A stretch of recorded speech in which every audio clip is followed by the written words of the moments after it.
Good morning. Good morning. It's 4:30 a.m. I'm at the gym already. I'm reading a book right now called Principles by Ray Dalio.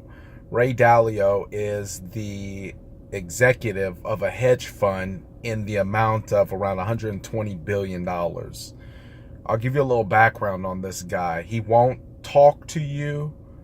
He has a 7-year waiting list. You have to do a minimum investment of $600 million, and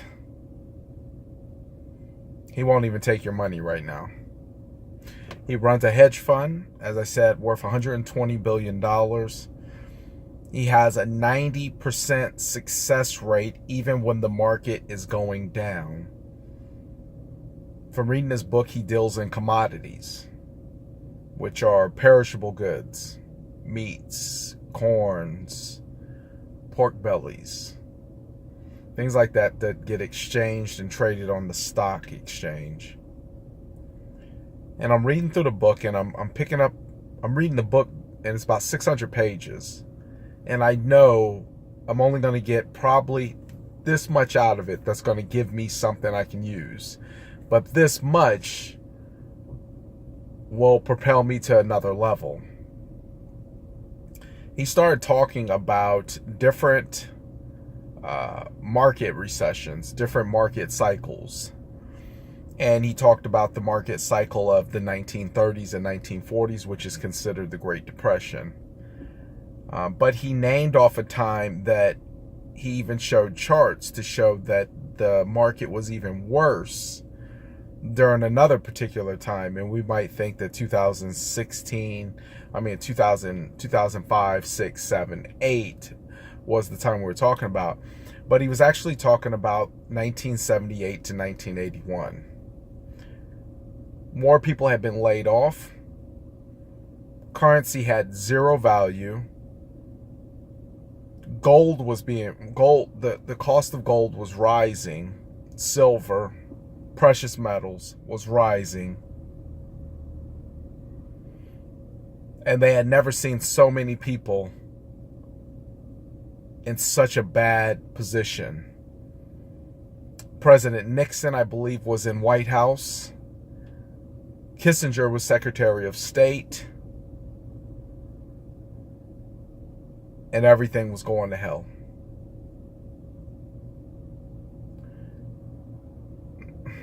I've done stocks. I've done that stuff before. I've studied, played it, got in it briefly. What stuck out to me was the time periods that this recession was happening and how large they loomed. And if you remember anything about the recession of the 1930s and 40s, you would always see pictures of people in New York standing in soup lines. You see big long lines of people just standing there, standing in soup lines, waiting to get fed. And 1978 to 1981 was worse than that. Worse.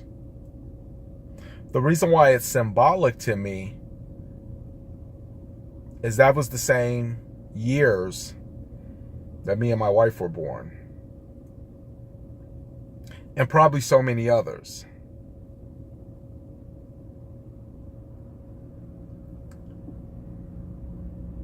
I didn't know my mother for the longest. I can remember everything about my life, but my mother is very choppy, very hit and miss in memory. And I still haven't asked them to this day how or when they separated. But while I'm reading this book, I couldn't help but think that things were hard. I was born in a recession, and my life has emulated that recession.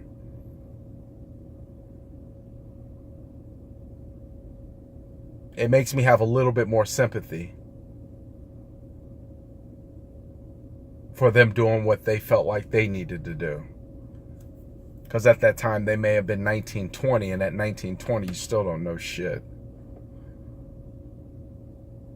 And they were trying to feel their way through life, dealing with one of the worst economic recessions the country has seen.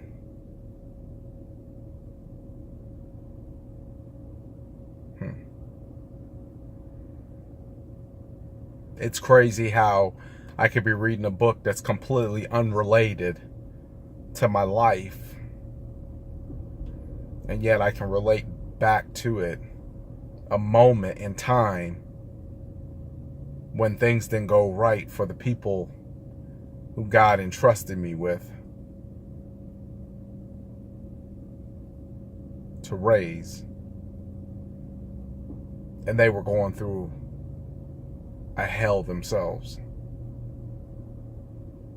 And probably the reason why it never came up is because most people, once they come out of a recession or they come out of this, it's no longer a topic of conversation. It's kind of pushed under the rug, but it's a scar. It's a scar.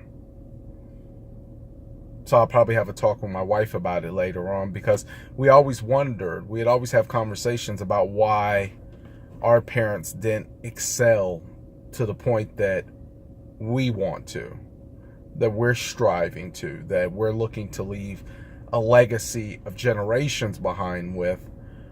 What happened?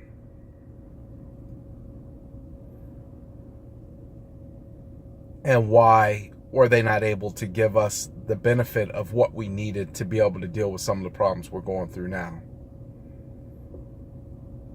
And knowing what was going on at the time we were born, for me, shed a lot of light on it. Because I know what the recession, I was in prison during the 90s recession.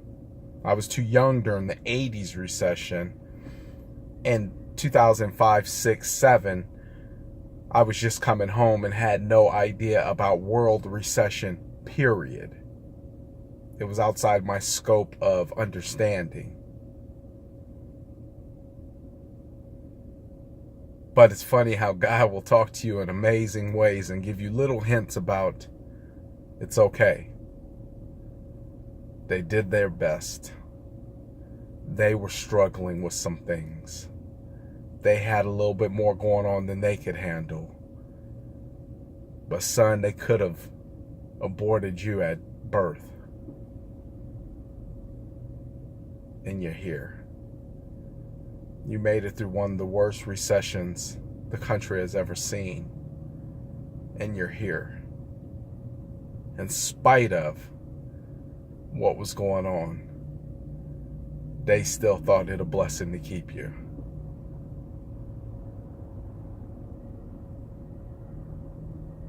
Absolutely amazing.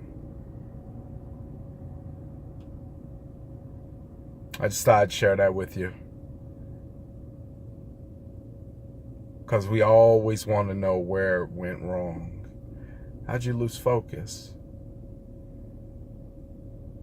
And then it got me to think about our kids. And our kids were all born at really good points in life, where at least they had some years to swim and get strong. They weren't immediately brought into a world where there was so much chaos already going on that hell, even the hospital staff was partially employed.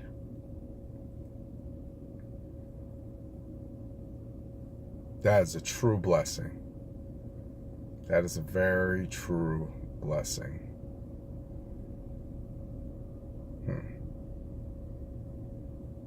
Find out some history.